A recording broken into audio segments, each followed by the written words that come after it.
ராசியா நீங்க? உங்கள்கிட்ட மனசுல இருக்கிறது வெளியில வாங்கவே முடியாது. நீங்க சொல்லணும்னு நினைக்கிற மட்டும்தான் உங்களால சொல்ல முடியும். ஆஹா, எங்களால கேட்க முடியும். ஏன்னா நீங்க தான் ஒன்னு முடிவு பண்ணிட்டீங்கன்னு இது உங்கள்கிட்ட சொல்லலாமா வேணாமா, வேணானா நோனா நோ, எஸ்னா எஸ் அப்படின்ற கேரக்டர். உங்க கோல் ரொம்ப பெருசா இருக்கும், ஆனா அதுல ஸ்லோவா போனாலும் அதை நீங்க அடைஞ்சிருவீங்க. ஸ்லோவா போனா உங்களோட கவனம் வந்து செதறாது. அதே மாதிரி ரொம்ப சின்ன வயசுலயே கஷ்டப்பட்டவங்க நீங்களா தான் இருப்பீங்க. ஏன்னா கர்ம வினைகளை ஃபுல்லா அனுபவிச்சுதான் ஆகணுன்ற ராசி தான். இருந்தாலும் உங்களோட கோலை வந்து நீங்க அச்சீவ் பண்ணிடுவீங்க. ஆனா அதுக்கு நீங்க ரொம்ப கஷ்டப்பட வேண்டியதா இருக்கும். நிறைய திட்டு வாங்கியிருப்பீங்க நம்ம வீட்லயே, அதாவது உங்க வீட்லயே. நீங்க இப்ப இன்னொருத்தர் கூட பிறந்திருப்பாங்க, ஆனா நீங்க தான் அதிகமா திட்டு வாங்கியிருப்பீங்க.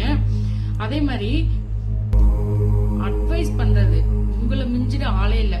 கண்டிப்பா உங்களோட 10 அட்வைஸ்ல ஒரு அட்வைஸ் வந்து ரொம்ப குட்டா தான் இருக்கும். அதை நாங்க எடுத்துக்கல யாரா இருந்தாலும்.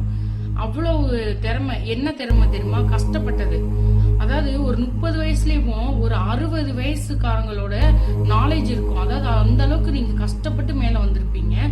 அவங்களோட அறிவு, அவங்களோட அவ்வளவு நாள் வாழ்ந்த வாழ்க்கையை நீங்க வாழ்ந்த மாதிரி உங்கள்கிட்ட கேட்டா எப்படி போலாம், எப்படி வரலாம், இதை பண்ணலாமா வேணாமான்னு நீங்க அவ்வளவு அக்யூரேட்டா சொல்லுவீங்க. அதே மாதிரி குடும்பத்தை எந்த இடத்துலயும் விட்டு கொடுக்க மாட்டீங்க. ஒரு சின்னதுக்காக கூட விட்டு கொடுக்க மாட்டீங்க. குடும்பத்து மேல அவ்வளவு பாசம் வச்சிருப்பீங்க. ஆணா இருந்தா மனைவி மேல, பெண்ணா இருந்தா கணவன் மேல உயிரா இருப்பீங்க. அவங்க சரியில்லைனாலும் நீங்க அவங்களுக்காகவே வாழ்வீங்க. இந்த சின்ன வயசுல இருந்தே கஷ்டப்பட்டனால அந்த குறிப்பிட்ட காலத்துக்கு அப்புறம் இன்னும் நீங்க ரொம்ப மெச்சூர்டா எல்லாரு கூடயும் ஒரு அன்பாவும் ஒரு பாசமாவும் ஒரு தாய்மை உணர்வோட பழகுவீங்க. அவங்களுக்கு கெட்டது நினைக்கணும்ன்ற எண்ணம் உங்களுக்கு வரவே வராது.